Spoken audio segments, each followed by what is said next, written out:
প্রিয় ছাত্ররা, তোমরা যারা ক্লাস 8-এ পড়ো এবং পশ্চিমবঙ্গ বিজ্ঞান মঞ্চের যে পরীক্ষা হবে তার জন্য প্রস্তুতি নিচ্ছ, তোমাদের স্বাগত। আজ আমি তোমাদের কোয়েশ্চেনগুলো নিয়ে একটু আলোচনা করব। দেখো, একের দাগে যে কোয়েশ্চেন আছে, মহাবিশ্বে যে দুটো বস্তু কণা পরস্পরকে আকর্ষণ করে সেই আকর্ষণ বলকে কি বলা হয়? আকর্ষণ বলকে বলা হয় মহাকর্ষ বল। মহাবিশ্বের যে দুটো বস্তু কণা থাকবে, যে কোনো দুটো বস্তু কণা, তাদের মধ্যে যে আকর্ষণ বল হয় সেই আকর্ষণ বলের যে সূত্রের প্রতিষ্ঠাতা স্যার আইজাক নিউটন, তার নিউটনের মহাকর্ষ সূত্র তোমরা পড়ে এসছো।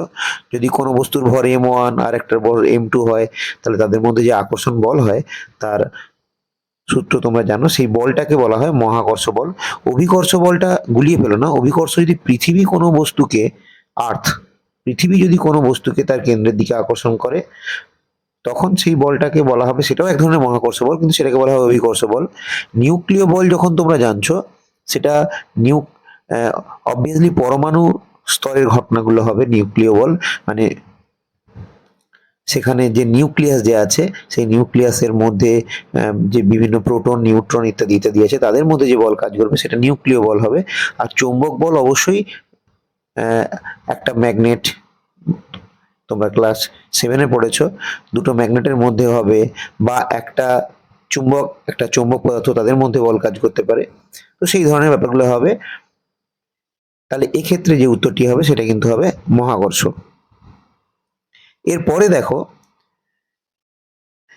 2-এর দাগের যে কোশ্চেনটি আছে তাতে বলা হচ্ছে মহাকর্ষ সূত্র আবিষ্কার করেন কোন বিজ্ঞানী? কোপারনিকাসও নয়, মাইকেল ফ্যারাডে নয়, আলবার্ট আইনস্টাইনও নয়, স্যার আইজ্যাক নিউটন। তোমরা সেই নিউটনেরই মহাকর্ষ সূত্র পড়েছো। এরপরে দেখো, 3-এর দাগে যে কোশ্চেনটি আছে সেটা হচ্ছে কি না, জি এর একক, অর্থাৎ সিজিএস পদ্ধতিতে জি এর একক তোমাদেরকে নির্ণয় করতে হবে। তাহলে আমরা সূত্র কি পড়েছি? এরকম মহাকর্ষ সূত্র পড়েছি না, যে যদি দুটো এরকম বস্তু থাকে, এর ভর যদি m1 এবং আর একটির ভর যদি m2 হয়, এবং তাদের মধ্যবর্তী দূরত্ব যদি r হয়, তাহলে তাদের মধ্যে যে ক্রিয়াশীল বল, আকর্ষণ যে বল হয়, তার রাশিমালা তোমরা পড়েছো। দেখো, F সমান G m1 m2 by r square. তাহলে আমাদের কিন্তু বের করতে হবে জি এর কি একক। তাহলে জি সমান, এটাকে সাজালে কি পাচ্ছি? জি সমান কি হবে? এটাকে সাজালে আমরা পাচ্ছি জি সমান F into R square by m1 m2। তার মানে সিজিএস পদ্ধতিতে বলের একক কি হয়? সিজিএস পদ্ধতিতে বলের একক হয় ডাইন। সিজিএস পদ্ধতিতে বলের একক হয় ডাইন ইন্টু দূরত্ব আছে, দেখো আর square, F into R square. আর স্কোয়ারের একক হবে তাহলে কি? দূরত্বের একক হবে সেমি, তাহলে সেমি স্কোয়ার। এবং নিচে আছে দেখো m1 ইন্টু m2, তাহলে ভরের একক কি হয়? গ্রাম, তাহলে গ্রাম ইন্টু গ্রাম, তার মানে কি হচ্ছে না, গ্রাম স্কোয়ার। তাহলে আমাদের কোন উত্তরটি সঠিক হবে? দেখো, ডি এর দাগে যে উত্তরটি আছে, ডাইন সেমি স্কোয়ার পার গ্রাম স্কোয়ার, এই উত্তরটি সঠিক হবে। এরপরে দেখো, বলা আছে যে মহাকর্ষ বল সর্বদা, 4-এর দাগের কোশ্চেন, আকর্ষণধর্মী, বিকর্ষণধর্মী, কখনো আকর্ষণধর্মী কখনো বিকর্ষণধর্মী, বা পর্যায়ক্রমে আকর্ষণ ও বিকর্ষণধর্মী। দেখো, মহাকর্ষ বল যে তোমরা পড়েছো, তাতে দুটো বস্তুর মধ্যে যে বল কাজ করে, সেই বলটা বলাই আছে যে দুটো বস্তুর, তাদের মধ্যে ক্রিয়াশীল আকর্ষণ বল, কখনোই বিকর্ষণ নয়। সেই আকর্ষণ বলটা বলা আছে যে এফটা তাদের ভরের গুণফলের সঙ্গে সমানুপাতিক, এটা বলা আছে, এবং মধ্যবর্তী দূরত্বের বর্গের ব্যস্তানুপাতিক, এই সূত্রটা বলা আছে। তা সবসময় কিন্তু এই বলটা হবে আকর্ষণ ধর্মী, অর্থাৎ 4-এর দাগে যে এই উত্তরটি আছে, সেই এই উত্তরটি সঠিক হবে। এরপরে দেখো, 5-এর দাগে যে কোশ্চেনটি আছে, যে পতনশীল বস্তু নির্দিষ্ট সময়ে যে অর্জিত বেগ, তা পতনকালের সঙ্গে কি হবে? সমানুপাতিক, ব্যস্তানুপাতিক, বর্গের সমানুপাতিক, না বর্গমূলের সমানুপাতিক? অপশন এ সমানুপাতিক। কেন আগে বোঝো।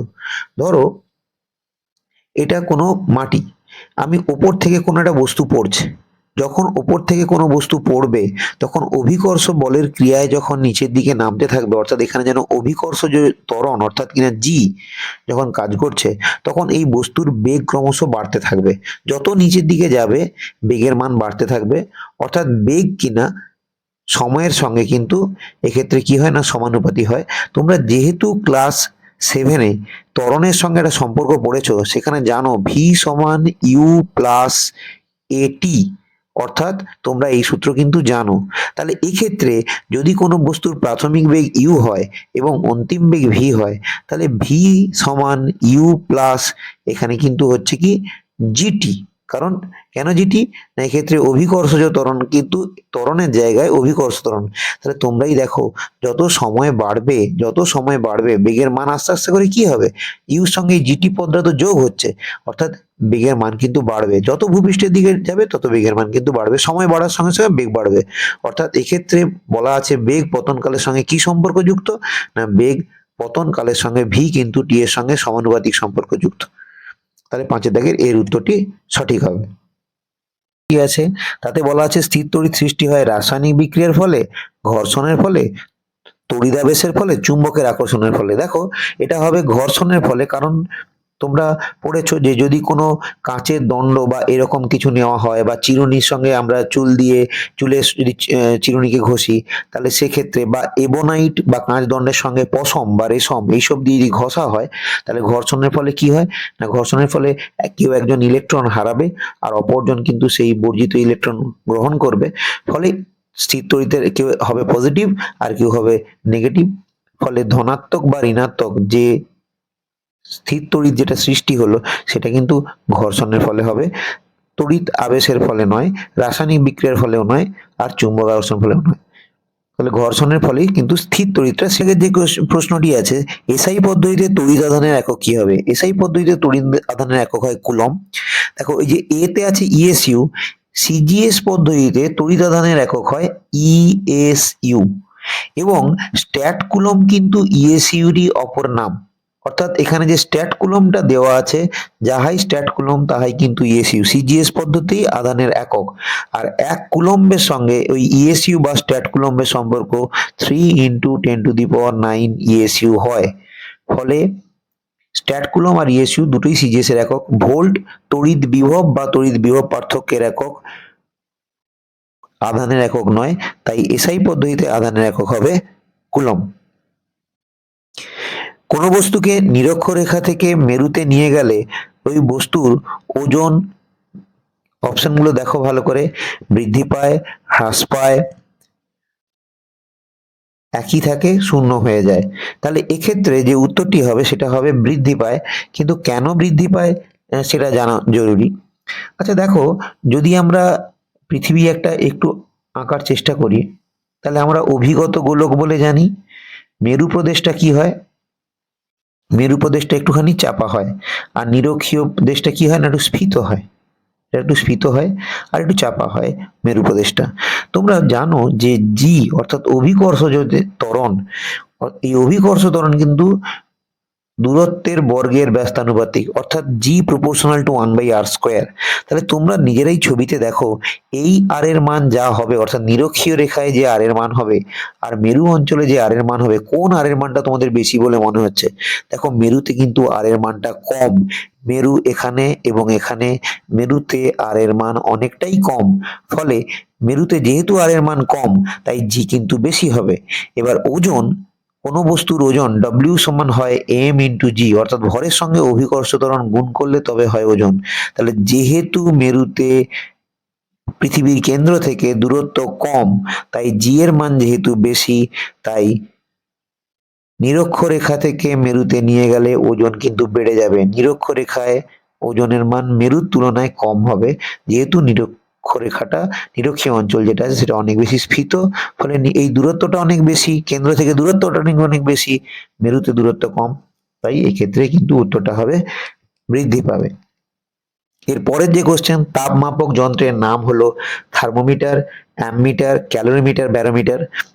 উত্তরটি হবে ক্যালোরিমিটার। কিন্তু তার আগে জেনে নাও কেন ক্যালোরিমিটার। থার্মোমিটারের সাহায্যে উষ্ণতা পরিমাপ করা হয়, অ্যামমিটারের সাহায্যে তড়িৎ প্রবাহ মাত্রা, যে কখনো কোনো কারেন্ট আই, সেই তড়িৎ প্রবাহ মাত্রা পরিমাপ করা যন্ত্রের নাম অ্যামমিটার। ব্যারোমিটারের সাহায্যে চাপ মাপা হয়, বায়ুর চাপ মাপা হয় এখানে। আর তড়িৎ প্রবাহ মাত্রা মাপা হয় কিন্তু অ্যামমিটার দিয়ে। আর থার্মোমিটারের সাহায্যে উষ্ণতা পরিমাপ করা হয়।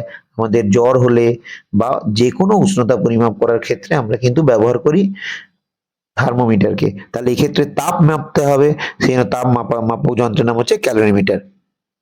বলা আছে প্রেসার কুকার সরি 10 দাগের কোশ্চেন আছে, শিশির জমা শর্ত কি? ভালো শিশির জমতে গেলে মেঘহীন রাত্রি হতে হবে।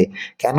না যখন ভূপৃষ্ঠের উপরে সূর্যের তাপ দিনের বেলা পড়েছিল তখন ভূপৃষ্ঠ উত্তপ্ত হয়েছিল, এবং সেই তাপ যখন বিকিরণ করবে ভূপৃষ্ঠ শীতল হবে, এবং তখন ভূপৃষ্ঠের যে কাছাকাছি যে বায়ু আছে সেই বায়ুতে যে জলীয় বাষ্প আছে সেই জলীয় বাষ্প তখন কি হবে না ঘনীভূত হয়ে জলকণা হবে, এবং সেটা কি হবে না কাছাকাছি ভূপৃষ্ঠের কাছাকাছি যে সমস্ত লতা বা শিশির মানে আমাদের যে ঘাসগুলো আছে তাদের উপর গিয়ে এসে পড়বে। তাহলে সেক্ষেত্রে তাপ বিকিরণ ভালো হলে তবে তো ভূপৃষ্ঠ ঠান্ডা হবে, শীতল হবে। তার মানে মেঘহীন রাত্রি হতে হবে। মেঘাচ্ছন্ন রাত্রিতে কিন্তু কখনোই তাপটা বিকিরণ হবে না ভালো করে, তখন কিন্তু ঠান্ডাও হবে না। আর যদি বায়ু প্রবাহ বেশি হয় তাহলে যেখানকার এরিয়াতে বায়ু আছে সেই বায়ুকে তো প্রবাহিত করে নিয়ে চলে যাবে, দূরে নিয়ে চলে যাবে। তাহলে কি করে সেখানকার বায়ু জলীয় বাষ্প দ্বারা সম্পৃক্ত হবে? আর উচ্চ তাপমাত্রাতে কখনোই বায়ু ঘনীভূতই যে জলীয় বাষ্প আছে সেই জলীয় বাষ্প দ্বারা ঘনীভূত হওয়ার কোনো সুযোগই পাবে না। তাহলে শিশিরও জমতে পারবে না। তাহলে মেঘহীন রাত্রি যদি হয় তাহলে সেক্ষেত্রে ভালো শিশির জমবে। এরপরে আছে প্রেসার কুকার যে নীতির ওপর কাজ করে তা হলো, তাহলে এখানে 4টে অপশন আছে। চাপ বৃদ্ধি করলে স্ফুটনাঙ্ক বৃদ্ধি পায়, চাপ হ্রাস করলে স্ফুটনাঙ্ক বৃদ্ধি পায়, চাপ স্থির রাখলে স্ফুটনাঙ্ক বৃদ্ধি পায়, চাপ বৃদ্ধি করে স্ফুটনাঙ্ক হ্রাস পায়।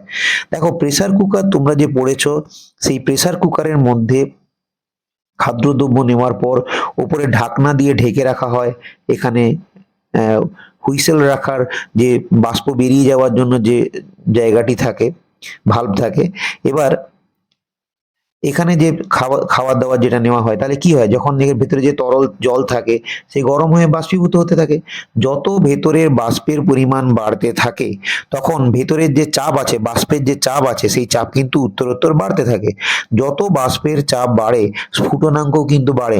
এটার অর্থ কি না, চাপ বাড়ার সঙ্গে সঙ্গে স্ফুটনাঙ্ক বাড়ার অর্থ হচ্ছে যে উষ্ণতাতে জল ফুটতো, বা এখানে স্ফুটনাঙ্ক মানে যে উষ্ণতাতে জল ফুটে বাষ্পে পরিণত হয়, এখন তার থেকে অনেক বেশি উষ্ণতাতে ফুটে বাষ্পে পরিণত হবে। তার মানে স্ফুটনাঙ্ক বৃদ্ধি পাওয়ার অর্থ 100 ডিগ্রি সেন্টিগ্রেডে আর জল বাষ্পীভূত হবে না, এর চেয়ে আরো বেশি উষ্ণতাতে জল বাষ্পীভূত হবে। অর্থাৎ এর উষ্ণতা বেড়ে গেল, তাহলে ভেতরে যে খাদ্যদ্রব্য যেগুলো আছে সেগুলো কি হবে, খুব ভালো করে সুসিদ্ধ হয়ে যাবে। অর্থাৎ সেই নীতিটাকেই আমাদের কাজে লাগানো হয়। চাপ বৃদ্ধি করলে স্ফুটনাঙ্ক বৃদ্ধি পায়, অর্থাৎ এর অপশনটি সঠিক হবে। এরপরে দেখো 12 দাগে যে কোশ্চেনটি আছে যে পদার্থের চতুর্থ অবস্থাটা হলো কঠিন, প্লাজমা, তরল, অতি তরল। এক্ষেত্রে উত্তরটি হবে প্লাজমা। কোন ক্ষেত্রে জারণ বিক্রিয়া ঘটে আস আয়ন ইকে ইক আয়নে পরিণত হলে? মানে কি বলতে যাচ্ছে, ধরো ফেরাস আয়ন Fe+2 ইলেকট্রন ত্যাগ করে দেওয়ার পর, ইলেকট্রন ত্যাগ করে -E হওয়ার পর, মানে ইলেকট্রন ত্যাগ করার পর ও হয়ে গেল কি না Fe+3, অর্থাৎ ইলেকট্রন ত্যাগ করার পর ও হলো Fe+3। এরপরে দেখো বলা আছে প্রসম পরমাণু অ্যানায়নে পরিণত হয়। তাহলে প্রসম পরমাণু অ্যানায়নে পরিণত হচ্ছে, তাহলে ক্লোরিন যদি একটি ইলেকট্রন গ্রহণ করে তাহলে এটা Cl- হয়ে যাবে, তাহলে Cl- অ্যানায়ন। এরপরে আছে কোনো ক্যাটায়ন প্রসম পরমাণুতে যদি পরিণত হয়, তাহলে ক্যাটায়নের ক্ষেত্রে Na+ ক্যাটায়ন একটি ইলেকট্রন গ্রহণ করার পর তাহলে Na পরমাণু অর্থাৎ সোডিয়াম পরমাণুতে পরিণত হলো, তাহলে ক্যাটায়ন প্রসম পরমাণুতে পরিণত হলো। ইক আয়ন আস আয়নে পরিণত হলো, অর্থাৎ ডি এর অপশন, অর্থাৎ কিনা বিপরীতটা। Fe3+ যেটা আছে উপরে যেটা লেখা আছে ওটা যদি আবার Fe2+ পরিণত হয়, এবং সেক্ষেত্রে কিন্তু ইলেকট্রন গ্রহণ করতে হবে, তবেই +3 থেকে আবার ওটা Fe2+ +2 তে পরিণত হবে। তাহলে দেখো ভালো করে লক্ষ্য করো, এতে কিন্তু আগে ছিল +3 তারপরে কিন্তু +2 হলো, অর্থাৎ ইলেকট্রন গ্রহণ করতে হলো। আর যদি আস আয়ন ইকে পরিণত হয় তাহলে +2 তখন +3 তে পরিণত হবে, এফির ক্ষেত্রে উদাহরণ দিচ্ছি। তাহলে আমরা জানি ইলেকট্রন যদি ত্যাগ করে তখনই জারণ হয়, তাহলে অপশন এটি সঠিক হবে, আস আয়ন ইক আয়নে পরিণত হয়। এরপরে যে 14 দাগের কোশ্চেনটি আছে, সাধারণত ধাতু যে ধরনের আয়ন উৎপন্ন করে, অপশন এতে আছে ক্যাটায়ন, অপশন বিতে আছে অ্যানায়ন, অ্যানায়ন কোনোটিই নয়, দুটোই। তাহলে সোডিয়াম যদি পরমাণু হয়, সোডিয়াম একটি ধাতু আমরা সবাই জানি, ইলেকট্রন ত্যাগ করার পর সোডিয়াম আয়ন অর্থাৎ Na+ পরিণত হলো। সোডিয়াম আয়ন Na+ কিন্তু একটি ক্যাটায়ন। তাহলে উত্তরটি যেটি হবে তাহলে হবে ক্যাটায়ন। এরপর 15 দাগের যে কোয়েশ্চেনটি আছে যে sodium peroxide hydrogen peroxide H2O2 এটি একটি কিন্তু পারঅক্সাইড, মিশ্র অক্সাইড, উভধর্মী অক্সাইড, সাব অক্সাইড। তাহলে নামেই তো লুকিয়ে আছে যে এটা হাইড্রোজেন পারঅক্সাইড H2O2, তাহলে এটা পারঅক্সাইড। এই 16 দাগের কোয়েশ্চেনটিতে যেটা আছে এর পরের কোয়েশ্চেন, শামুক ঝিনুকের খোলায় বর্তমান থাকে ক্যালসিয়াম কার্বনেট, ক্যালামাইন, ম্যাগনেসাইট এবং মিথেন। আমরা প্রত্যেকেই জানি শামুক আর ঝিনুকে যে শক্ত খোলাটি থাকে ওতে ক্যালসিয়াম কার্বনেট থাকে, যার সংকেত CaCO3।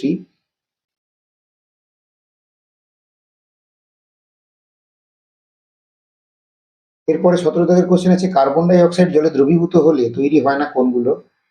HCO3, H2CO3 আর CO3 2-। তাহলে লাস্টের দিকে যে ডিটা ওটাই হবে উত্তর, কারণ HCOH ওটা হচ্ছে formic acid. Carbon die oxide জলে দ্রবীভূত হলে ফর্মিক অ্যাসিড তৈরি হয় না, পিঁপড়ের ফুলে থাকে, যেটা পিঁপড়ে কামড়ে আমাদের জ্বালা বোধ করে। তাহলে কার্বন ডাই অক্সাইড জলে দ্রবীভূত হলে যেটা তৈরি হয় না সেটা কিন্তু ফর্মিক অ্যাসিড। এরপর আছে 18 দাগের কোশ্চেন, কোন মৌলে বহুরূপতা দেখা যায় না? নাইট্রোজেন, কার্বন, সালফার এবং ফসফরাস। কার্বনের বহুরূপতা দেখা যায়, কার্বনের নিয়তাকার এবং অনিয়তাকার উপভেদ আছে। নিয়তাকারের মধ্যে আমরা জানি গ্রাফাইট, ফুলারিন এবং হীরক হয়। এবং সালফারের ক্ষেত্রেও কিন্তু এর বহুরূপতা দেখা যায়, মনোক্লিনিক সালফার, তারপর রম্বিক সালফার, এগুলো দেখা যায় সালফারের বহুরূপতা আছে। এবং ফসফরাসের ক্ষেত্রেও কিন্তু লাল ফসফরাস, সাদা ফসফরাস থাকে। অর্থাৎ এই কার্বন, সালফার, ফসফরাস প্রত্যেকেরই বহুরূপতা দেখা যায়, কিন্তু নাইট্রোজেনের কিন্তু কোনো বহুরূপতা ধর্ম দেখা যায় না। 19 দাগের যে কোয়েশ্চেনটি আছে, সালফার কেলাসের বর্ণ কি হবে? সালফার কেলাসের বর্ণ কিন্তু হবে হলুদ। সবুজ, লাল, সাদা কোনোটি নয়, হলুদ বর্ণের হবে সালফার কেলাসের বর্ণ।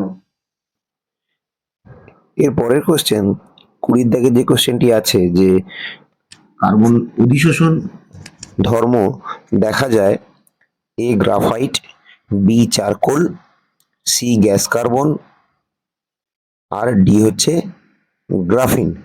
তাহলে উত্তরটি হবে চারকোল। এখন প্রশ্ন যে চারকোল কেন বা অধিশোষণ ব্যাপারটাই কি?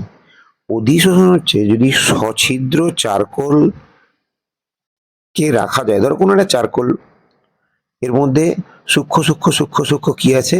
ছিদ্র আছে। এই সূক্ষ্ম সূক্ষ্ম যে ছিদ্র আছে এরা কি করবে না, এরা এই সছিদ্র চারকোল কি করবে, কোনো দ্রবণের দ্রাবককে বা গ্যাসকে এরা শোষণ করতে পারে, এদের একটা বিশেষ ধর্ম আছে, শোষণ করতে পারে। এবার এই যে শোষিত যে পদার্থটা, সে দ্রবণ থেকে দ্রাবকই হোক বা কোনো গ্যাসই হোক, এটা কিন্তু খোলা পৃষ্ঠে থাকবে, যে দিকটা বদ্ধ সেদিকে নয়, যে দিকটা ওপেন সেই দিকটাতে থাকবে। এরপর কি হবে না, এর ভেতরে কিন্তু প্রবেশ করবে না, সবসময় উপরে তলে থাকবে। যদি তুমি এক সাইড করে দেখো তাহলে দেখবে এইদিকে এইরকম জায়গায় আবদ্ধ আছে, যেদিকটা খোলা পৃষ্ঠ আছে সেদিকটায় আবদ্ধ আছে, এইভাবে থাকবে আর কি। এরপর যদি এদেরকে তাপ দেওয়া যায়, মানে একে যদি তাপ দেওয়া যায়, তাহলে এই যে শোষিত পদার্থ গ্যাস ট্যাস এরা কিন্তু আবার বেরিয়ে যাবে। তাহলে এই যে ধর্মটাকে একেই বলা হয় অধিশোষণ, সেটা কেবলমাত্র এখানে চারকোল করতে পারে। তাহলে 20 দাগে যে উত্তরটি হবে সেটা হবে চারকোল। এরপর দেখো বলা আছে যে কার্বন ডাই অক্সাইডের শোষক নয় কি? দেখো কার্বন ডাই অক্সাইড এটা আম্লিক অক্সাইড, ঠিক আছে। NaOH ক্ষার, KOH ক্ষার এবং ক্যালসিয়াম অক্সাইড NaOH, KOH এবং ক্যালসিয়াম অক্সাইড অর্থাৎ পোড়া চুন, এরা সবাই কিন্তু ক্ষার। ফলে এরা কিন্তু এই আম্লিক অক্সাইডকে অর্থাৎ কার্বন ডাই অক্সাইড শোষণ করবে, কিন্তু ক্যালসিয়াম কার্বনেট ও শোষণ করতে পারবে না। অর্থাৎ উত্তরটি কিন্তু হবে সি, অর্থাৎ কিনা ক্যালসিয়াম কার্বনেট। এরপরের যে কোশ্চেনটি আছে যে প্রধান গ্রিনহাউস গ্যাস কোনটি, সেটা carbon die oxide. Carbon die oxide প্রায় 79% হচ্ছে এই গ্রিন হাউস যে সৃষ্টি হয়েছে তার প্রধান যে গ্রিন হাউস গ্যাস তার 79% দায়ী হচ্ছে কার্বন ডাই অক্সাইড, মিথেন প্রায় 11%-এর মতো, নাইট্রোজেনের ডাই অক্সাইড যেগুলো আছে প্রায় 7%-এর কাছাকাছি হয়ে যায়। আচ্ছা, নন বায়োডিগ্রেডেবল যে পলিমার আছে সেটা হচ্ছে টেরিলিন, কারণ বাদ বাকিগুলো দেখো প্রোটিন, সেলুলোজ এবং কার্বোহাইড্রেট এগুলো সবই প্রাণীজ বা উদ্ভিজ্জ শরীরের মধ্যে তৈরি হচ্ছে, ফলে এগুলো সবই কিন্তু বায়োডিগ্রেডেবল পলিমার, এগুলো সব জৈব পদার্থ, কিন্তু টেরিলিনটা জৈব পদার্থ নয়, সেই জন্য টেরিলিন নন বায়োডিগ্রেডেবল পলিমার। শুষ্ক বায়ু তড়িতের কিন্তু কুপরিবাহী, সুপরিবাহিত নয়, কারণ ও তড়িৎ পরিবহন করতে পারবে না শুষ্ক বায়ু যদি হয়। অর্ধপরিবাহী নয়, অর্ধপরিবাহী তোমরা জানো যে জার্মেনিয়াম আর সিলিকন হচ্ছে অর্ধপরিবাহী, তো সেখানে শুষ্ক তড়িৎ তো নয়, অতি পরিবাহীও নয়, কারণ ওর কোনো ফ্রি ইলেকট্রনও নেই, তড়িৎ পরিবহন করতেও পারবে না, সেজন্য কুপরিবাহী হবে। এরপর 25-এ দেখে যে কোশ্চেন আছে, সমজাতীয় তড়িৎ পরস্পরকে আকর্ষণ করে বিকর্ষণ করে, এক্ষেত্রে তাহলে বিকর্ষণই করবে, কারণ তোমরা জানো যে দুটো প্লাস মানে আধান বা দুটো যদি মাইনাস আধানে আহিত কোনো বস্তু থাকে এরা পরস্পরকে কিন্তু বিকর্ষণ করে। যদি সম আধান হয় তাহলে পরস্পরকে বিকর্ষণ করবে, আর যদি বিপরীত আধান হয় তাহলে পরস্পরকে আকর্ষণ করবে। তাহলে এক্ষেত্রে যেহেতু সম জাতীয় তড়িৎ বলা আছে তাহলে তারা পরস্পরকে কিন্তু বিকর্ষণ করবে। এরপরে দেখো 28 দাগের কোশ্চেনটিতে আছে, কোন রোগটি দমদম জ্বর ঘটায় নামে পরিচিত? কোন রোগটি দমদম জ্বর নামে পরিচিত? স্মল পক্স, কালাজ্বর, ম্যালেরিয়া এবং প্লেগ। এক্ষেত্রে এটা কালাজ্বর হবে। এবং এই যে রোগটি হয়, এই রোগটি হয় প্রোটোজোয়া এক ধরনের পরজীবী আছে, লিসম্যানিয়া গণভুক্ত এই ধরনের রোগ ছড়ানোর জন্য দায়ী প্রোটোজোয়া, এবং এর জন্য যে মাছি, বেলে মাছি বলে, সেই মাছিটাই কিন্তু এই রোগটা ছড়াতে সাহায্য করে। আর এই রোগের মধ্যে এটা কিন্তু যকৃৎ এবং অস্থিমজ্জাকে খুব আক্রান্ত করে এবং জ্বর হয় প্রচুর পরিমাণে, ওজন হ্রাস হয়ে যায়। এটা আমাদের ভারতীয় বিজ্ঞানী, মজাদার ব্যাপার হচ্ছে ভারতীয় বিজ্ঞানী উপেন্দ্রনাথ ব্রহ্মচারী, তিনি কিন্তু 1922 খ্রিস্টাব্দে এর যে জন্য যে ঔষধ, কালাজ্বরের যে ঔষধ ইউরিয়া স্টিবামাইন, তিনি কিন্তু এটা প্রস্তুত করেছিলেন এবং তখন এই ওষুধের সাহায্যে এই রোগটি কিন্তু ভালো হয়ে যায়। আচ্ছা, এরপরে দেখো এই যে SARS অর্থাৎ কিনা সার্স, এই যে রোগটা, এই রোগটা বলেছে যে তন্ত্র আক্রান্ত হয়, এর নামটা দেখো, এর নামটা দেখলে বুঝতে পারবে, এর নাম তো সিভিয়ার অ্যাকুট রেসপিরেটরি সিনড্রোম, তার মানে অবভিয়াসলি বুঝতেই পারছো এর নাম থেকে শ্বাসতন্ত্রেই এই রোগটা হচ্ছে বেশি করে, মানে আমাদের যে ছড়ায় সেটাই হচ্ছে এই রোগটার নাম, সার্চ থেকেই আমরা খুঁজে পেয়ে যাব। তবে এটা মজাদার ব্যাপার, এটাও কিন্তু 2002-তে প্রথম চায়নাতে কিন্তু এই রোগটা প্রথম দেখা গিয়েছিল। এরপরের যে কোশ্চেনটা আছে যে মিনামাটা রোগের কারণ হলো, তোমরা তোমাদের পাঠ্যপুস্তকে পড়েছো, সেটা হলো মার্কারি। এরপরে কোনো বস্তু, কোনো দুটি বস্তু একই সময়ে একই স্থান দখল করতে পারে না, বস্তুর এই ধর্মটিকে বলে কি? না, এই বস্তুর ধর্মটিকে কি কি আছে? অভেদ্যতা, বিভাজ্যতা, সংশক্তি, আসঞ্জন, এগুলোর মধ্যে বাদবাকি কোনোটি নয়, এ ছাড়া। এর উত্তরটি যেটা আছে সেটা হচ্ছে অভেদ্যতা। বিশুদ্ধ জলের স্ফুটনাঙ্ক বলা আছে দেখো এর পরের কোশ্চেনে, 180 ডিগ্রি ফারেনহাইট, 270 ডিগ্রি এ, 100 ডিগ্রি আর এবং 373 কেলভিন। এদের মধ্যে 373 কেলভিন হবে, কারণ আমরা কিন্তু জানি বিশুদ্ধ জলের স্ফুটনাঙ্ক হয় 100 ডিগ্রি সেন্টিগ্রেড, কিন্তু এখানে সেন্টিগ্রেডে যে মান কোনটাতেই দেওয়া নেই, এবং বাদবাকি 180 ডিগ্রি ফারেনহাইটও নয়, কারণ জলের স্ফুটনাঙ্কের ক্ষেত্রে ওখানে হবে তখন 212 ডিগ্রি ফারেনহাইট হলে তখন হতো অপশানে, কিন্তু এখানে নেই। আর তাহলে কি হয় না, কেলভিন স্কেলে যখন সেন্টিগ্রেড স্কেল থেকে কেলভিন স্কেলে নিয়ে যেতে হয় তখন মনে রাখবে এর সঙ্গে না 273 যোগ করতে হয়। যোগ করলে এটা কিন্তু দেখো যোগ করো, যোগ করলে পেয়ে যাবে 373। তাহলে সেক্ষেত্রে এটা হবে 373 কেলভিন।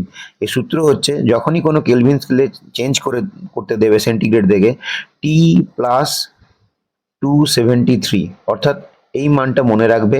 টিটা হচ্ছে কেলভিন স্কেলের মান, স্মল টিটা হচ্ছে সেন্টিগ্রেড স্কেলের মান, আর 273 যোগ করবে। তার মানে সেন্টিগ্রেডে বলা ছিল 100 ডিগ্রি সেন্টিগ্রেড, তার সঙ্গে 273 যোগ করলে এটা কিসে পরিবর্তন হয়ে যাবে, কেলভিন স্কেলে পরিবর্তন হয়ে যাবে, এবং সেক্ষেত্রে মান হচ্ছে 373 কেলভিন। এর পরের যে বিক্রিয়াটি আছে দেখো, বলা আছে HCl প্লাস NaOH সমান NaCl প্লাস H2O। এই বিক্রিয়াটি কি প্রতিস্থাপন, বিনিময়, প্রশমন নাকি সংযোজন? দেখো এটা কিন্তু প্রশমন বিক্রিয়া।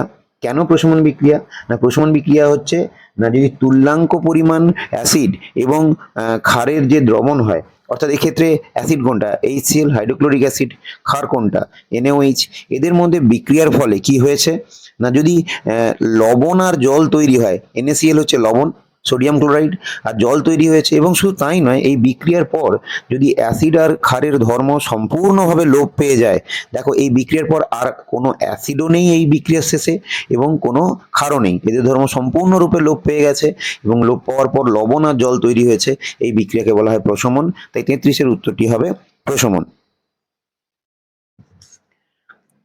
এর পরে যে কোশ্চেনটি আছে দেখো, বলা আছে কোনটি পদার্থ নয়। 34-এর দাগে যে কোশ্চেনটি আছে, কোনটি পদার্থ নয়?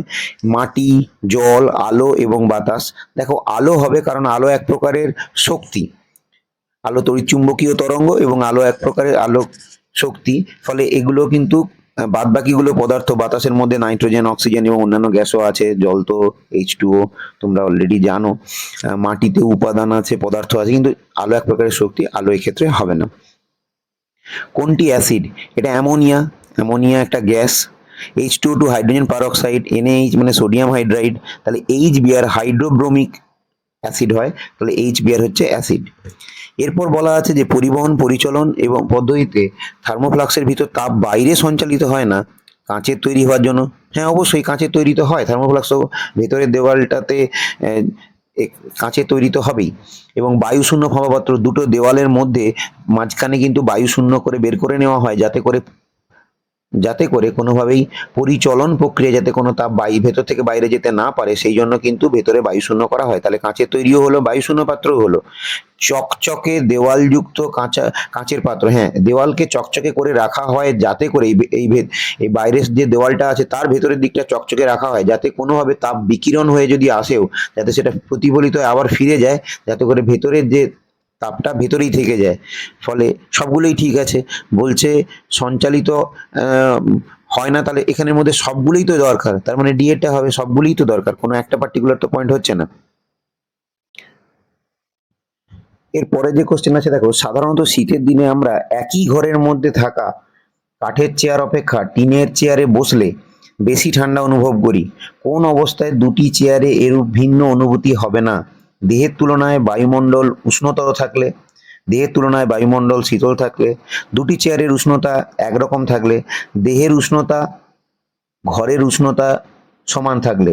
এটা কিন্তু এই উত্তরটাই হবে ডিএরটা, দেহের উষ্ণতা এবং ঘরের উষ্ণতা সমান থাকলে। দেখো দেহের তুলনায় বায়ুমণ্ডল যদি উষ্ণতর থাকে তাহলে কি হবে, তার মানে দেহ তুলনায় যদি কোনো একজন ব্যক্তির মানে যদি দেহ হয় এবং বাইরের থেকে উষ্ণতা যদি বেশি হয়, তাহলে বাইরের থেকে তাপ আসবে, শরীর উত্তপ্ত হবে। এই পয়েন্টটি হলো না, বলছে এইরকম দুটি চেয়ারে এরকম অনুভূতি হবে না, কখন হবে না? দেহের তুলনায় বায়ুমণ্ডল শীতল থাকলে, তাহলে তখন দেহ থেকে বাইরে বায়ুমণ্ডলে তাপ বেরিয়ে যাবে, দেহ তখন শীতল মনে হবে আরো বেশি।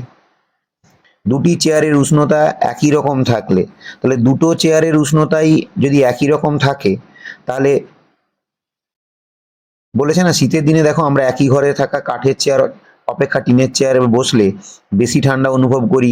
কোন অবস্থায়? মানে আমরা অনুভব করি, ধরো ধরো আমরা যদি দুটি চেয়ারের উষ্ণতা একই হয়, আমরা সেক্ষেত্রে বসি, তাহলে আমাদের বলেই তো দিল যে এখানে ঠান্ডা অনুভব হয় কখন, কারণ একই ঘরে যদি রাখা হয় তো তাদের ক্ষেত্রে উষ্ণতা একই হবে, তাহলে সেক্ষেত্রে তো আমাদের ঠান্ডা মনে হচ্ছে যে টিনের চেয়ারে বসলে বেশি ঠান্ডা লাগছে। কিন্তু দেহের উষ্ণতা আর ঘরের উষ্ণতা যদি সমান থাকে, দেহের উষ্ণতা আর ঘরের উষ্ণতা দুটোই যদি সমান থাকে, তখন আমার শরীর থেকেও তাপ বাইরে যাবে না এবং বাইরের থেকেও তাপ কখনো আমার শরীরে আসবে না, তখনই অনুভূতিটা একই রকম হবে। তাহলে উত্তরটা কিন্তু তখন এই ডি এরটা হবে।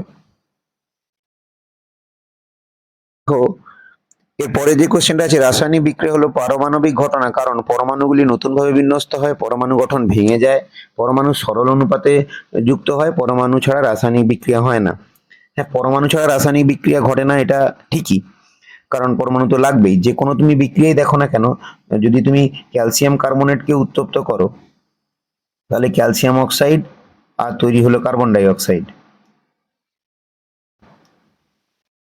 তাহলে এক্ষেত্রে পরমাণু গুলি সরল অনুপাতে যুক্ত হয়।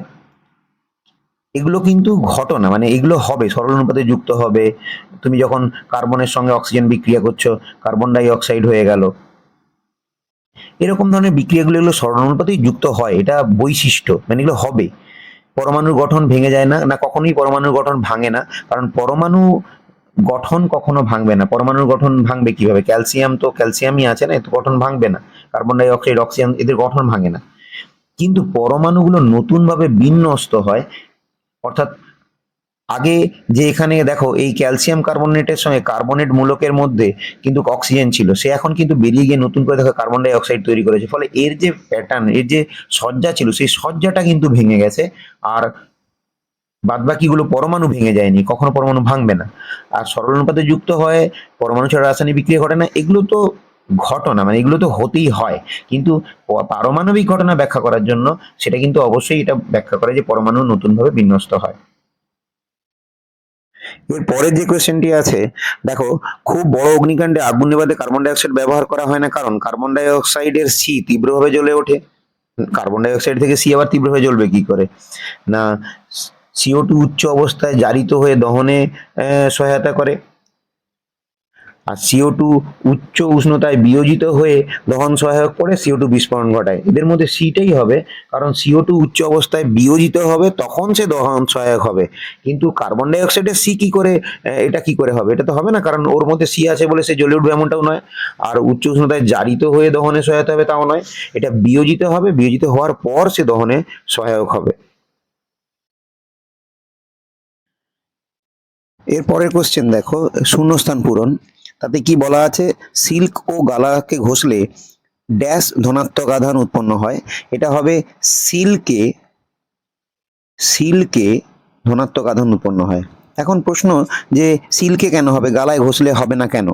কারণ সিল্ক আর গালা, এরা যে স্থির তড়িৎ সারণী একটা আছে, এটা সারণীর মধ্যে পড়ে, তাতে কিন্তু সিল্ক থাকে ওপরে আর গালা থাকে নিচে, অর্থাৎ ওই সারণীর নিচে। তাহলে সিল্ক উপরের থাকা পদার্থটার সঙ্গে নিচের থাকা পদার্থটাকে ঘষলে উপরেরটা সর্বদা পজিটিভ হবে, আর নিচের থাকা পদার্থটা সবসময় নেগেটিভ হবে। তাহলে সিল্ক ও গালাকে ঘষলে সিল্কে কিন্তু ধনাত্মক আধান উৎপন্ন হবে। এর পরের যে কোয়েশ্চেনটি আছে, এর পরের কোশ্চেনে বলেছে যে হাইড্রোজেন গ্যাস প্রস্তুতিতে ড্যাশ জিঙ্ক ব্যবহার করা হয় না। বিশুদ্ধ জিঙ্ক ব্যবহার করা হয় না, কারণ বিশুদ্ধ জিঙ্ক ব্যবহার করলে হাইড্রোজেন উৎপন্ন যেটা হবে, অর্থাৎ তোমরা যেটা পড়েছো কি না, জিঙ্ক প্লাস H2SO4 সমান ZnSO4 প্লাস H2, এই যে গ্যাসটা তৈরি হবে, তখন এটা অত্যন্ত ধীর গতিতে হবে, ভালো হবেও না খুব ভালো, ফলে অবিশুদ্ধ জিঙ্ক ব্যবহার করতে হবে। এর পরের যে কোশ্চেনটি আছে, এর পরের কোশ্চেন হচ্ছে ড্যাশ অক্সাইড জলে দ্রবীভূত হয়ে অ্যাসিড উৎপন্ন করে। এটা কিন্তু হবে অধাতব অক্সাইড। অধাতব অক্সাইড বলতে কারা? যেমন carbon die oxide, sulphur die oxide, এদেরকে তুমি জলের সঙ্গে মিশিয়ে দিলে তাহলে যে অ্যাসিডগুলো হবে, সেই অ্যাসিডগুলো, সেই অধাতব অক্সাইডগুলো হবে H2CO3, H2SO3, এখানে পাবে H2CO3 হবে এখানটাতে, আর এটাতে হবে H2SO3। তাহলে অধাতব অক্সাইড জলে দ্রবীভূত হয়ে গিয়ে অ্যাসিড উৎপন্ন করে। এরপরে যে কোয়েশ্চেনটি আছে, যে লোহায় মরচে পড়া এক ধরনের ড্যাশ দহন এটাকে বলা হবে মৃদু দহন। একে বলা হচ্ছে মৃদু দহন, লোহায় মরচে পড়া এক ধরনের মৃদু দহন। এর পরের কোশ্চেন হচ্ছে ঝড়ে মেঘে যে জলকণা নিচে নেমে আসে সেগুলোতে ড্যাশ আধান জমা হয়। মেঘের যখনই ঝড়ের কোনো মেঘ হয় সেই মেঘের নিচের দিকে কি হয় না ঋণাত্মক আধান, সমস্ত মাইনাস, অর্থাৎ কিনা ইলেকট্রন জমা হয় নিচের দিকে। তাহলে এখানে কিন্তু হবে ঋণাত্মক আধান, ঋণাত্মক আধান এখানে জমা হবে। ড্যাশ একটি বিদ্যুৎ পরিবহনকারী অধাতু, এখানে এটা হবে গ্রাফাইট। গ্রাফাইট হচ্ছে অধাতু, এটা কার্বনের একটা রূপভেদ। এর এই গ্রাফাইটই হচ্ছে একটি বিদ্যুৎ পরিবহনকারী অধাতু। একটি নিউট্রন বিহীন পরমাণু হলো সাধারণ হাইড্রোজেন বা প্রোটিয়াম, যাকে আমরা 1H1 বলি, অর্থাৎ এটা হবে প্রোটিয়াম।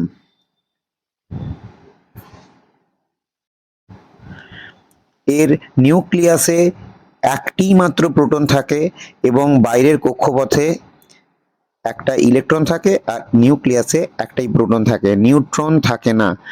এটি হচ্ছে তার উদাহরণ যে নিউট্রন বিহীন একটি পরমাণু হচ্ছে প্রোটিয়াম বা সাধারণ হাইড্রোজেন। প্রোটিয়ামই তোমরা লিখবে। এরপরে যে কোশ্চেন আছে, একটি মৌলের ভর সংখ্যা 1 এবং প্রোটন সংখ্যা 1 যদি হয় তাহলে নিউট্রন সংখ্যা কত হবে? ধরো একটা মৌল যদি X হয়, তার পরমাণু যে ক্রমাঙ্ক অর্থাৎ প্রোটন যে সংখ্যা সেটা 1 এবং ভর সংখ্যা সেটাও 1, তাহলে আমরা জানি যে নিউট্রন সংখ্যা সমান কি হয় না প্রোটন সংখ্যা, ভর সংখ্যা বিয়োগ প্রোটন সংখ্যা বা পরমাণু ক্রমাঙ্ক। দেখো 1 থেকে 1 বিয়োগ করলে কিন্তু আমরা পাচ্ছি কত না 0, অর্থাৎ নিউট্রন সংখ্যা বেরোলো হচ্ছে 0। এবং এক্ষেত্রে যে উত্তরটি হবে তাহলে নিউট্রন সংখ্যা হবে 0, তোমরা সেইভাবে লিখবে এটা। এরপরে যে কোশ্চেন আছে যে তুঁতের একটি অণুতে মোট পরমাণুর সংখ্যা ড্যাশটি। তুঁতের একটি অণুতে মোট পরমাণুর সংখ্যা ড্যাশটি, তুঁতের সংকেতটা কি? তুঁতের সংকেত হচ্ছে CuSO4,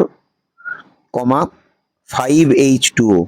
তোমরা তাহলে এখান থেকে গুনে গুনে হিসেব করো। দেখো কপারের একটা পরমাণু, সালফারের একটা, অক্সিজেনের হলো এখানে 4টে পরমাণু, আর এখানে জলের জন্য কত হচ্ছে হাইড্রোজেনের 2টো, অক্সিজেনের একটা পরমাণু, তার সঙ্গে কিন্তু 5-এর একটা গুণ আছে কারণ 5H2 আছে। তাহলে হিসেব করলে কত হচ্ছে 1 1 2 4 2 6, সরি 4 2 6 যোগ 2 1 3, আর 3-এর সঙ্গে আবার 5 গুণ, তাহলে 6 যোগ 5 3 15, তাহলে যোগ করলে হচ্ছে কটা না 21টি পরমাণু থাকবে। কোথায় না এই উত্তরটি হবে 21টি। তুঁতের একটি অণুর মধ্যে মোট পরমাণু সংখ্যা হবে 21টি, এটা 9-এর দাগের উত্তর হবে। এর পরের যে কোশ্চেনটি আছে, কালি মাখা পুরনো হাঁড়ি অপেক্ষা চকচকে নতুন হাঁড়িতে জল ড্যাশ গরম হয়। উত্তর হবে দেরিতে গরম হয়। এই কেন দেরিতে গরম হয় সেটা জানতে হবে যে কেন দেরিতে গরম হচ্ছে। দেখো আগে ভালো করে বোঝো, এই যে হাঁড়ির যে তলদেশ এটা যদি মসৃণ হয় তাহলে নিচ থেকে যখন তাপ যাবে, মসৃণ এবং চকচকে বলেই দিয়েছে চকচকে, তার মানে এখান থেকে তাপ সে কিন্তু প্রতিফলিত হয়ে ফিরে আসবে, বেশিরভাগ অনেকটাই অংশ ফিরে আসবে, ফলে পাত্র পাবে অনেক অল্প পরিমাণ তাপ। সেই তাপটা তারপরে এখানে পাত্রের মধ্যস্থিত যে পদার্থগুলো আছে সেখানে ট্রান্সফার হবে এবং সেক্ষেত্রে সেটা গরম হবে। কিন্তু যদি এটা কালো কালি হতো, এখানে কালো হাঁড়ি মানে কালো একদম পুরনো যদি এরকম হাঁড়ি হয় তার মানে কালো রং হয়ে আছে।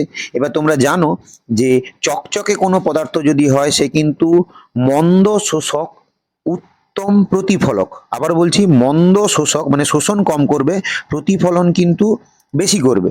আর কালো রঙের জিনিস যদি হয় তাহলে সে কিন্তু উত্তম শোষক, মন্দ প্রতিফলক, অর্থাৎ বেশি পরিমাণ তাপ শোষণ করবে। শোষণ তো আগে করুক, শোষণ করলে তবে তো ভেতরে পাঠাবে এবং ভেতরে যে সমস্ত খাদ্যদ্রব্যগুলো আছে সেগুলো ভালো করে শোষিত হবে, তাড়াতাড়ি রান্না বান্না হবে। ঠিক আছে, তাহলে সেক্ষেত্রে হলো কি আমাদের যে উত্তরটি হবে কালি মাখা পুরনো হাঁড়ি অপেক্ষা চকচকে নতুন হাঁড়িতে দেরিতে জল গরম হয়। এরপর আছে কি না এরপরে যে কোশ্চেন, একটি গ্যাসীয় আধারে রক্ষিত চকচকে লোহার মরিচা পড়তে দেখা গেল, এখানে গ্যাসটি ড্যাশ পদার্থ। একটি গ্যাসীয় আধারের মধ্যে, একটা পাত্রের মধ্যে গ্যাস, এরকম পাত্র আছে, এখানে বিভিন্ন ধরনের গ্যাস আছে, গ্যাসের নাম বলছে না, এখানে গ্যাস আছে। একটা চকচকে লোহায় মরচে পড়ে, এরকম একটা চকচকে লোহার পেরেক বা কিরকম কিছু আছে, যাতে কিছুদিন পর দেখা গেল তাতে কি মরচে পড়ে গেছে। তাহলে মরচে যে পড়ে গেছে, তাহলে তোমরা জানো মরচে পড়তে গেলে কি লাগে, অবশ্যই এখানে অক্সিজেন লাগবে, মরচে পড়ার শর্তের মধ্যে থাকবে, জলীয় বাষ্প থাকবে।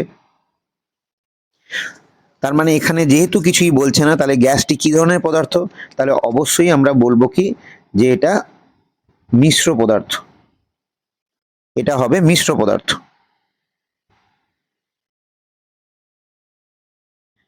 এর যে পরের কোশ্চেন আছে, সালফিউরিক অ্যাসিডে অণুর গঠনে রয়েছে ড্যাশটি মৌলিক পদার্থ, তাহলে সালফিউরিক অ্যাসিডের সংকেতটা কি, H2SO4।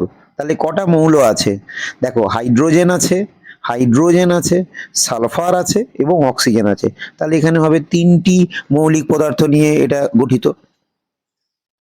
এরপরে যে কোশ্চেন আছে, এর পরের কোশ্চেনে কি বলেছে, একটা জ্বলন্ত পাটকাঠি যদি CO2 গ্যাসের মধ্যে প্রবেশ করালে কাঠিটি নিভে যায়, কিন্তু জ্বলন্ত ড্যাশ এই গ্যাসের মধ্যে জ্বলতে থাকে, তাহলে তার উত্তর কি হবে, উত্তর অর্থাৎ কার্বন ডাই অক্সাইডে জলে এরকম কোনো, তাহলে একটা জ্বলন্ত পাটকাঠি কার্বন ডাই অক্সাইডের মধ্যে ঢুকিয়েছি, নিভে গেছে, স্বাভাবিক অক্সিজেনের অভাবে নিভে গেছে, কিন্তু এমন কিছু পদার্থ আছে কি যে কার্বন ডাই অক্সাইডে জ্বলে, সেটা কিন্তু হবে ম্যাগনেসিয়াম, Mg। ম্যাগনেসিয়ামের ফিতাকে কার্বন ডাই অক্সাইডের মধ্যে পূর্ণ গ্যাস জারে ঢোকালে এটা বিক্রিয়া করে হবে ম্যাগনেসিয়াম অক্সাইড এবং কার্বন। ব্যালেন্সের জন্য এখানে 2 দিয়ে দাও, এখানে 2 MgO, তাহলে এটা উৎপন্ন হবে।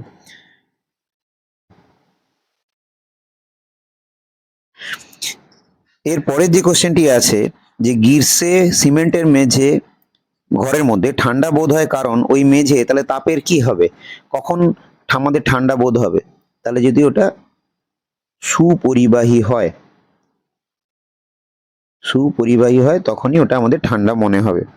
সোডা ওয়াটারে সোডার পরিমাণ শতকরা কত ভাগ, আগে সোডা ওয়াটার বা লেমনেড তোমরা জানো, এখানে সোডা বলতে বোঝানো হচ্ছে সোডিয়াম বাইকার্বনেট, NaHCO3।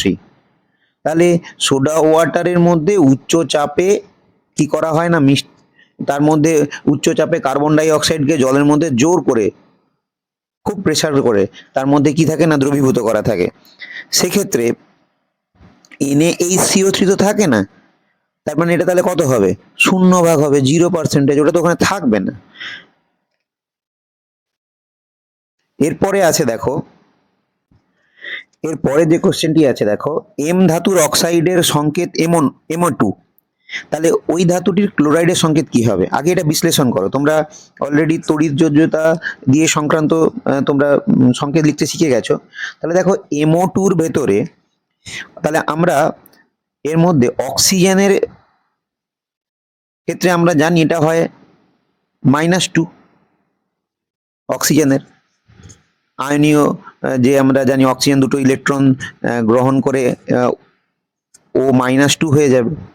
এবার তাহলে একে আমরা এই যে যৌগটা, এটা তো সামগ্রিকভাবে নিস্তড়িত, তাহলে এই নিস্তড়িতটা হলো কিভাবে, তাহলে অক্সিজেনের -2 এবং পরমাণুর সংখ্যা হচ্ছে 2, তার মানে হচ্ছে কত, -4, তাহলে 0 হতে হবে, টোটাল এই পদার্থটার টোটাল যে আধানের মানটাকে 0 হতে হবে। কি করলে 0 হবে, যদি আমি এখানে +4 দিই তবে গিয়ে এখানে 0 হবে, তাহলে +4 হলো কি করে না, M এর যদি এখানে +4 ইন্টু ওর পরমাণুর কটা সংখ্যা আছে, 1, তাহলে +4-এর সঙ্গে 1 গুণ করলে +4 হবে, তাহলে অক্সিজেনের যেখানে দুটো ইলেকট্রন গ্রহণ করে -2 হয়েছিল, অর্থাৎ ওর আধান -2, তাহলে ওর যোজ্যতাও কিন্তু এখানে অক্সিজেনের ক্ষেত্রে আমরা 2 জানি, তাহলে এর ক্ষেত্রে M এর ক্ষেত্রে কিন্তু যোজ্যতাটি হবে কি, বা জারণ সংখ্যাও যদি তোমরা বিচার করতে যাও তাহলে +4, তাহলে এই ক্ষেত্রে যোজ্যতার মানও কিন্তু এখানে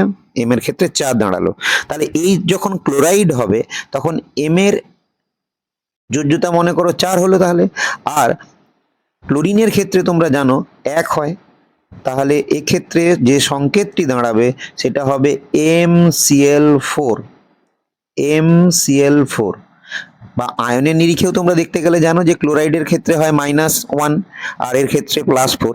যদি তোমরা দেখতে চাও এটা হচ্ছে +4, এটা -1, তার মানে এর কে জন্য ক্লোরিনের একে তাহলে এটা এটা কখন শূন্য হবে, এটা কখন শূন্য হবে, তাহলে এম এর ক্ষেত্রে +4 আর ক্লোরাইডের ক্ষেত্রে এখানে -1, তাহলে কখন এই পুরোটাই আধানটার মান শূন্য হবে, কখন হবে, যদি এম এর একটি পরমাণু হয় তাহলে 1 গুণ +4 তাহলে সমান হচ্ছে +4। আর ক্লোরাইডের ক্ষেত্রে যদি দেখো তাহলে 4টে পরমাণুর সঙ্গে -1 কে যদি তুমি গুণ করো তখন পাবে -4, এবং সেক্ষেত্রেই টোটাল চার্জের মান কিন্তু হবে 0।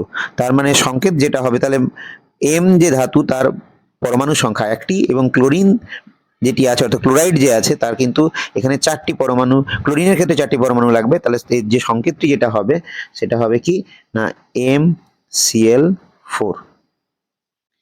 এর পরের যে কোশ্চেনটি আছে যে অ্যালুমিনিয়াম অক্সাইড একটি ড্যাশ অক্সাইড, অ্যালুমিনিয়াম অক্সাইড একটি উভধর্মী অক্সাইড, এটা উভধর্মী, উভধর্মী মানে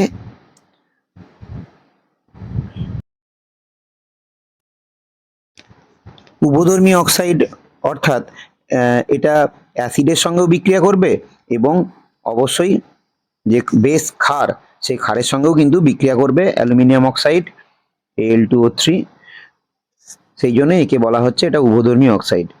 এরপরে যে কোশ্চেন আছে এনটিপিতে 1 গ্রাম হাইড্রোজেনের আয়তন কত। দেখো এনটিপিতে 1 গ্রাম অণু যদি হয়, মানে 1 গ্রাম অণু, 1 গ্রাম অণু যদি তুমি হাইড্রোজেন নাও তাহলে 1 গ্রাম অণু হাইড্রোজেনের আয়তন হয় 22.4 লিটার, 22.4 লিটার।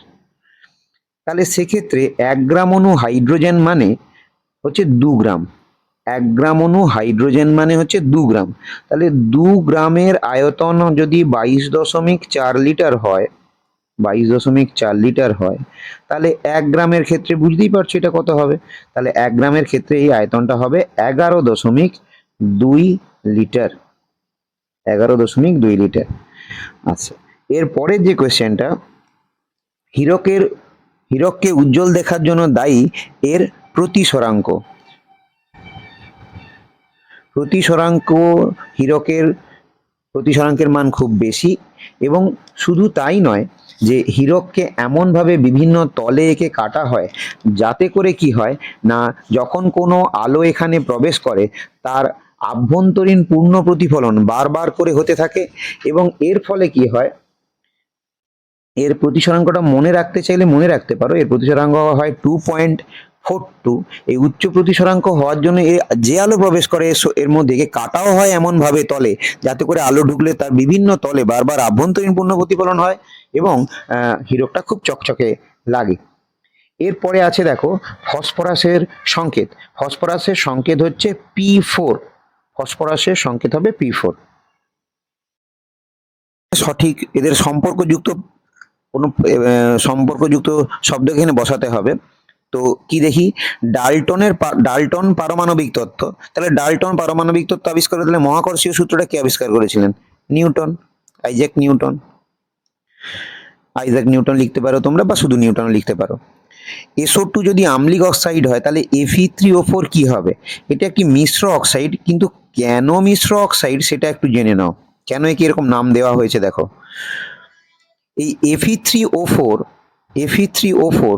ও কিন্তু দুটো অক্সাইডের মিশ্রণ। কি কি দুটো অক্সাইডের মিশ্রণ, Fe3O4 দুটো অক্সাইডের মিশ্রণ, কি কি না, একটা হচ্ছে Fe2O3 এবং আর একটা হচ্ছে FeO। এই দুটো অক্সাইডের মিশ্রণ বলেই একে বলা হচ্ছে মিশ্র অক্সাইড, এটা মিশ্র অক্সাইড। তাহলে তোমরা SO2 কে আম্লিক অক্সাইড লিখলে Fe3O4 কে মিশ্র অক্সাইড লিখবে। এরপরে যে কোয়েশ্চেনটি, তাপ ইজ টু ক্যালোরি, তাহলে ড্যাশ ইজ টু কেলভিন হবে, তাহলে তাপের একক ক্যালোরি তোমরা জানো, তাহলে অবশ্যই এখানে তাপমাত্রা বা উষ্ণতা তোমরা লিখবে। তাপমাত্রা বা উষ্ণতা লিখবে, যার একক কিন্তু হবে কেলভিন।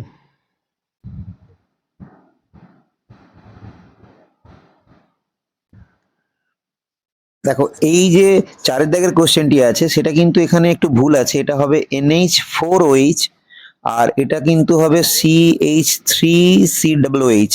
তাহলে এটা ক্ষারক, NH4OH অ্যামোনিয়াম হাইড্রোক্সাইড, CH3COOH হচ্ছে অ্যাসিটিক অ্যাসিড, এটা কিন্তু হবে অ্যাসিড। আচ্ছা, এর পরের যে বিক্রিয়াটি আছে, এর পরের বিক্রিয়াটিতে আছে যে H2+Cl2 যদি 2HCl হয় এবং এটা যদি সূর্যালোকের প্রভাবে এই বিক্রিয়াটি হয়, তাহলে এক্ষেত্রে অ্যাসিটিলিন যে আছে C2H2, এটা ভেঙে যে কার্বন এবং হাইড্রোজেন হলো, তাহলে এইটা কিসের প্রভাবে হবে? এটা কিন্তু চাপের প্রভাবে এই বিক্রিয়াটি ঘটবে, সেই জন্য এটাকে এই শূন্যস্থানটাতে তোমরা চাপ লিখবে। এরপরে আছে যৌগ যদি বালি হয় তাহলে পিতলটা কি হবে? পিতল অবশ্যই মিশ্র পদার্থ, কেউ সংকর ধাতু লিখলেও কিন্তু ভুল হবে না, মিশ্র পদার্থই। এরপরে কোশ্চেন আছে 7 দাগে যে ক্যালসিয়াম কার্বনেট যদি CaO আর CO2 তে ভেঙে যায়, এই বিক্রিয়াটাকে বলা হয় বিয়োজন। তোমরা ক্লাস 7-এ পড়েছো ক্যালসিয়াম কার্বনেটকে ভেঙে তাপ দিয়ে ভাঙলে ওটা ভেঙে গিয়ে ক্যালসিয়াম অক্সাইড এবং কার্বন ডাই অক্সাইড উৎপন্ন করবে। তাহলে এই ক্ষেত্রে জিঙ্ক প্লাস H2SO4 সমান ZnSO4 প্লাস যে H2 হলো, তাহলে এই বিক্রিয়াটিকে কি বলা হবে? দেখো জিঙ্ক এখানে কি করলো না, হাইড্রোজেনকে সরিয়ে নিজে কিন্তু এই জায়গাটা দখল করলো আর হাইড্রোজেনকে বের করে দিল। তাহলে যেহেতু হাইড্রোজেনকে প্রতিস্থাপন করেছে, তাহলে এই বিক্রিয়াটাকে বলা হবে প্রতিস্থাপন বিক্রিয়া। আচ্ছা, এরপরে যে কোশ্চেন সেলসিয়াস ইজ টু 100 ভাগ, মানে সেলসিয়াস স্কেলকে 100 ভাগে ভাগ করা হয়। সেলসিয়াস স্কেলের নিম্ন স্থিরাঙ্ক 0 ডিগ্রি সেন্টিগ্রেড, ঊর্ধ্ব স্থিরাঙ্ক 100 ডিগ্রি সেন্টিগ্রেড, মাঝখানে অবশ্যই 100টি ভাগ থাকে এখানে। তাহলে ফারেনহাইট স্কেলের নিম্ন স্থিরাঙ্ক 32 ডিগ্রি ফারেনহাইট এবং ঊর্ধ্ব স্থিরাঙ্কের মান 212 ডিগ্রি ফারেনহাইট। তাহলে কি হয় না, এখানে এর 180টা ঘর থাকে, অর্থাৎ এখানে 180 ভাগ হবে এই ফারেনহাইট স্কেলটা। এরপরে এটা 180 ভাগ তোমরা লিখবে। এরপরে আছে কি না, তুতে যদি 5 অণু হয় তাহলে কাপড় কাচা সোডার দানা ড্যাশ অণু হবে। তুতের সংকেত হচ্ছে CuSO4 5H2O, এতে 5 অণু জলে থাকে, এর নাম ব্লু ভিট্রিয়ল, এটা দেখতে ব্লু রঙের হয়। কাপড় কাচা সোডার সংকেত কিন্তু Na2CO3 10H2O, অর্থাৎ এখানে কটা জলের অণু থাকবে? 10টা জলের অণু থাকবে, এখানে হবে 10 অণু। এর পরের কোশ্চেন আছে যে অধাতু ইজ টু ড্যাশ, ধাতু ইজ টু পারদ। ধাতু যদি পারদ হয় তার মানে বলছে তরল ধাতুর কথা এখানে কিন্তু বলতে যাচ্ছে, তাহলে তরল অধাতু তোমাকে বলতে হবে। তাহলে তরল অধাতু হবে ব্রোমিন, যাকে আমরা Br দিয়ে চিনি। এবার বলেছে ড্যাশ ইজ টু ক্লোরিন সমান বেগুনি ইজ টু আয়োডিন, মানে আয়োডিনের যে রং সেটা বেগুনি বলেছে, তাহলে ক্লোরিনের কি রং সেটা তোমাদেরকে জানতে হবে, সেটা হবে সবুজাভ হলুদ। এটা হবে কার কালার? না, এটা হবে ক্লোরিনের কালার।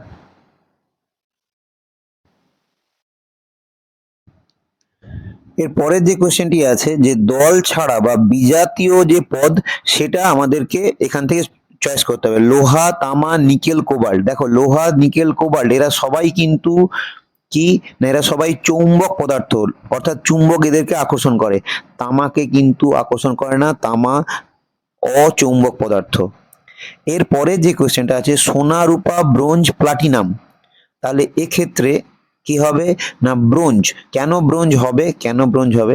এরা প্রত্যেকেই ধাতু, সোনা, রূপা, প্লাটিনাম প্রত্যেকেই ধাতু, ব্রোঞ্জ কিন্তু সংকর ধাতু, অর্থাৎ এক ধরনের মিশ্র পদার্থ তুমি বলতে পারো। এরপর 3 দাগে যে কোশ্চেনটি আছে তাতে বলা আছে charcoal, graphite, gas carbon, Coke. এরা সবাই চারকোল, গ্যাস কার্বন, কোক এরা সবাই কার্বনের অনিয়তাকার রূপভেদ। গ্রাফাইট কিন্তু নিয়তাকার রূপভেদ, হীরক আর গ্রাফাইট আর ফুলারিন আছে। এরপরে যে কোশ্চেন আছে 4 দাগেরটা, তাতে কি আছে যে ammonium hydroxide, calcium hydroxide, sodium oxide, ClOH, অর্থাৎ এক্ষেত্রে এরা সবাই হচ্ছে ক্ষার, সবাই ক্ষার। হ্যাঁ, এখানে OH নেই ঠিকই, কিন্তু একে জলে দিয়ে দিলেই এখানে এটা ক্ষারের ভূমিকা পালন করবে, কিন্তু এই ডিটি ক্ষার নয়। তাহলে এখানে আমাদের যে উত্তরটি হবে সেটা হবে 4 দাগের ডি। এরপরের যে কোশ্চেনটি আছে যে খাদ্য লবণ, গ্লোবাল লবণ, তুতে, হিরাকস, এই প্রত্যেক খাদ্য লবণ বাদে প্রত্যেকটার ভেতরে কিন্তু কেলাস জল আছে। গ্লোবাল লবণ Na2SO4 10H2O, তুতে CuSO4 5H2O, এদের মধ্যে কিন্তু কেলাস জল আছে, খাদ্য লবণে কিন্তু কেলাস জল নেই। তাহলে উত্তরটি হবে কিন্তু খাদ্য লবণ। এর পরের যে কোয়েশ্চেনটি আছে পরিবহন, পরিশ্রাবণ, পরিচলন এবং বিকিরণ, এদের মধ্যে পরিবহন, পরিচলন, বিকিরণ তিনটির পদ্ধতিতে সাহায্যেই তাপ সঞ্চালিত হয়, কিন্তু পরিশ্রাবণ ওইরকম তাপ সঞ্চালনের কোনো পদ্ধতি নয়। এখানে বিভিন্ন তরলের মিশ্রণ থেকে কোনো অদ্রাব্য যে যে কণা, সূক্ষ্ম সূক্ষ্ম যে কণা থাকে তাকে ছেঁকে নেওয়ার বা পৃথক করার যে প্রণালী, সেটা হচ্ছে পরিশ্রাবণ প্রক্রিয়া। তাহলে এক্ষেত্রে উত্তরটি হবে পরিশ্রাবণ। তিনটে বাদবাকি তিনটেই পরিবহন, পরিচালন, বিকিরণ, এরা তাপ সঞ্চালনের পদ্ধতি, বিভিন্ন রকম পদ্ধতি। এর পরের কোশ্চেন দেখো, 7 দাগে যেটা আছে তাতে আলাদা করতে হবে, পৃথক করতে হবে কে বিসমাথ, আর্সেনিক, অ্যান্টিমনি আর আয়োডিন। এক্ষেত্রে এটা হবে আয়োডিন। আয়োডিন, বিসমাথ, আর্সেনিক এবং আর্সেনিক অ্যান্টিমনি ধাতু কল্প, বিসমাথ ধাতু হলেও এক্ষেত্রে আয়োডিন কিন্তু অধাতু। এরপরে আছে মেসন, রেডন, জেনন, হিলিয়াম।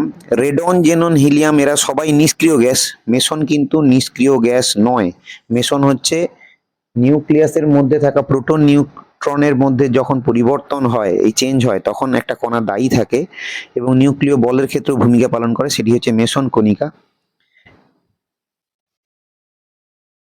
এরপরে 9 দাগে যে কোয়েশ্চেনটি আছে যে calcium hydroxide COH2, LOH3, FeOH3, তাহলে এক্ষেত্রে তীব্র ক্ষার, মানে এটা বুঝতে হবে, এটা তীব্র ক্ষার হচ্ছে ক্যালসিয়াম হাইড্রোক্সাইড। এদের মধ্যে সব থেকে তীব্র ক্ষার হচ্ছে CaOH2 যেটা আছে, অর্থাৎ ক্যালসিয়াম হাইড্রোক্সাইড, এটা তীব্র ক্ষার।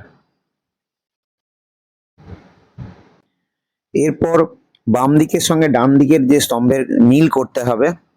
তাহলে এটা কি হবে না, 1 দাগে দেখো তড়িৎ শক্তি থেকে যান্ত্রিক শক্তি, তড়িৎ শক্তি থেকে যান্ত্রিক শক্তি হয় বৈদ্যুতিক মোটরে। বৈদ্যুতিক মোটরে তড়িৎ শক্তিটা যান্ত্রিক শক্তিতে রূপান্তরিত হয়, বিদ্যুৎ পাঠানো হয় এবং তার ফলে মোটরটা ভেতরে ঘুরতে শুরু করে। রাসায়নিক বিক্রিয়ার মাধ্যমে তড়িৎ প্রবাহ, রাসায়নিক বিক্রিয়ার মাধ্যমে তড়িৎ প্রবাহ কোথায় হয়? তাহলে এদের মধ্যে যে অপশনগুলি আছে দেখো, তার মধ্যে ব্যাটারিতে কিন্তু রাসায়নিক বিক্রিয়া হয়, তার ফলে তড়িৎ প্রবাহের সৃষ্টি হয়। এরপরে যে কোয়েশ্চেনটি আছে যে তড়িৎ প্রবাহের তাপীয় ফল, তাহলে তড়িৎ প্রবাহের তাপীয় ফল হয় হিটারে, অর্থাৎ আমরা যদি যে জুলের সূত্র পড়েছিলাম H প্রপোর্শনাল টু I²RT, এই যে সূত্রটি পড়েছিলাম, তাহলে সেক্ষেত্রে তাপ উৎপন্ন হবে কোথায়? তড়িৎ প্রবাহের তাপীয় ফল হিটারে উৎপন্ন হবে। এরপরে আছে তড়িৎ প্রবাহের রাসায়নিক ফল। তড়িৎ প্রবাহের রাসায়নিক ফল হবে হচ্ছে তড়িৎ লেপনে। তড়িৎ প্রবাহের রাসায়নিক ফল তড়িৎ লেপনে ব্যবহার করা হয়। ক্যাথোড এবং অ্যানোডে বিভিন্ন পদার্থ রেখে, মাঝে তড়িৎ বিশ্লেষ্য রেখে, তার মধ্যে একটা পদার্থের উপরে প্রলেপ দেওয়া হয়, সেই তড়িৎ লেপন পদ্ধতিতে সেখানে তড়িৎ প্রবাহের রাসায়নিক ফল হয়। তড়িৎ থেকে আলো পাওয়া যায়, তড়িৎ থেকে আলো পাওয়া যায়, এখানে যে অপশনগুলি আছে তার মধ্যে কিন্তু এটা হবে টেলিভিশন। টেলিভিশনে তোমরা দেখো বৈদ্যুতিক সংযোগ করলে সেখানে তড়িৎ শক্তি থেকে টেলিভিশনের পর্দায় আলো উদ্ভাসিত হয়। এখন ডিজেল ইঞ্জিন হলো না কেন? ডিজেল ইঞ্জিনে কিন্তু এখানে আমরা ডিজেল দিলে তবে ইঞ্জিনটি চলে, সেক্ষেত্রে কিন্তু সেই ডিজেল ইঞ্জিন যান্ত্রিক শক্তিতে রূপান্তরিত হবে রাসায়নিক শক্তি থেকে। এরকম যদি কোনো অপশন থাকতো তাহলে অবশ্যই এই উত্তরটি হতো, কিন্তু এক্ষেত্রে এই উত্তরটি হবে না, এটাই শুধু আলাদা দিয়েছে এখানে। এর পরের যে উত্তরটি আছে দেখো, সোডা ওয়াটার প্রস্তুতে কাকে ব্যবহার করা হয়? সোডা ওয়াটারে তোমরা প্রত্যেকেই জানো যে সোডা ওয়াটারে কার্বন ডাই অক্সাইডকে উচ্চ চাপে এখানে দ্রবীভূত করানো হয়, তাহলে ওটা CO2 হবে। ব্যাটারি প্রস্তুতিতে কি লাগে? ব্যাটারি প্রস্তুতিতে যেটা লাগে সেটা হচ্ছে গ্রাফাইটে চূর্ণ ম্যাঙ্গানিজ ডাইঅক্সাইডের লেই ব্যবহার করা হয় গ্রাফাইট ব্যাটারি প্রস্তুতিতে। আচ্ছা, বাই লবণ যেটি আছে, তাহলে সেই বাই লবণটা তাহলে কি হবে? বাই লবণ হবে খাবার soda, sodium bicarbonate, NaHCO3, sodium bicarbonate. সেই জন্য এই বাই হাইড্রোজেন আছে, সেই জন্য এই উচ্চারণটাতে কার্বনেটের হয় CO3, HCO3 মানে বাইকার্বনেট, সেই জন্য এই বাই লবণ বলা হয় একে। এরপরে আছে দেখো গ্যাস মুখোশ প্রস্তুতিতে কাকে ব্যবহার করা হয়? তাহলে গ্যাস মুখোশ প্রস্তুতিতে হয় সক্রিয় চারকোল, যেখানে প্রচণ্ড গ্যাসের ফলে বা আগুন লেগে গেছে সেই সব জায়গায় বা বিষাক্ত গ্যাস আছে, সেখানে গ্যাস মুখোশ তৈরি করতে সক্রিয় চারকোল ব্যবহার করা হয়, যাতে করে ওই সমস্ত গ্যাসগুলোকে অধিশোষণও করে নিতে পারে, ফলে ভেতরে থাকা ব্যক্তি তিনি যাতে বিপদের মধ্যে না পড়েন। ইয়ের দাগে আছে আর্ক আলো প্রস্তুতিতে। আর্ক আলো প্রস্তুতিতে কাকে ব্যবহার করা হয়? আর্ক আলো প্রস্তুতি এখানে ব্যবহার করা হয় গ্যাস কার্বনকে ব্যবহার করা হয় আর্ক আলো প্রস্তুতিতে। তার মানে এক্ষেত্রে কোক হচ্ছে আলাদা দিয়েছে। এরপরে আছে সবুজ বর্ণ। সবুজ বর্ণ হচ্ছে ক্লোরিনের যে বর্ণ সবুজাভ হলুদ রঙের হয়, ক্লোরিন। এরপরে আছে দেখো নীল বর্ণ। সেই নীল বর্ণ কে হবে? না তুঁতে। এর জন্য অপর নাম তুঁতের অপর নাম ব্লু ভিট্রিয়ল বলেইছিলাম, CuSO4 5H2O, সেজন্য তুঁতে হবে নীল কালারের। বাদামি যেটা হয়, বাদামির ক্ষেত্রে হবে নাইট্রোজেন ডাইঅক্সাইড, NO2, বাদামি বর্ণের গ্যাস, একে চেনার উপায়ও এটাই। হলুদ বর্ণ যেটি আছে, হলুদ বর্ণ হচ্ছে গন্ধক বা সালফার। আর বর্ণহীন যেটা আছে, বুঝতেই পারছো আমাদের প্রচলিত জিনিস জলীয় বাষ্প আমরা প্রচুর পরিমাণে দেখেছি, তার কোনো বর্ণ নেই। লেমনেড এখানে হবে না, লেমনেড তো কার্বন ডাই অক্সাইড বা এরকম থাকতে পারে বা কোনো কালার দেওয়া এখানে নেই, যেহেতু এদের মধ্যে এটিই হবে। এর পরের যে কোয়েশ্চেনটি আছে তড়িৎ আধান। তড়িৎ আধানের যে এককটি হবে একদম সরাসরি দিয়ে দিয়েছে, এটা হবে কুলম। তড়িৎ আধানের সরাসরি দিয়ে দিয়েছে একদম। আচ্ছা, আর সিজিএস পদ্ধতিতে একক হয় ইএসইউ, এসআই পদ্ধতিতে কুলম, তো এসআই পদ্ধতিতে একক। তাপ, তাহলে তাপের জন্য কি হবে? তাপের একক হবে, এখানে এককগুলি সমস্ত দিয়েছে, সেটা হবে ক্যালোরি। রোধের যে একক, রোধের একক হবে ওহম। তড়িৎ চালক বল, এই তড়িৎ চালক বলের একক হবে কিন্তু ভোল্ট, এবং বিভব প্রভেদের একক কিন্তু ভোল্ট, মনে রাখবে। তড়িৎ প্রবাহ মাত্রার একক হয় অ্যাম্পিয়ার। কেলভিন কিন্তু উষ্ণতার একক, তাহলে এখানে যেহেতু কোনো উষ্ণতা নেই, তাই এক্ষেত্রে কেলভিন অপশনটি সামঞ্জস্য এখানে রাখছে না, তাহলে কেলভিনটি কোনোটার সঙ্গে সামঞ্জস্য হবে না।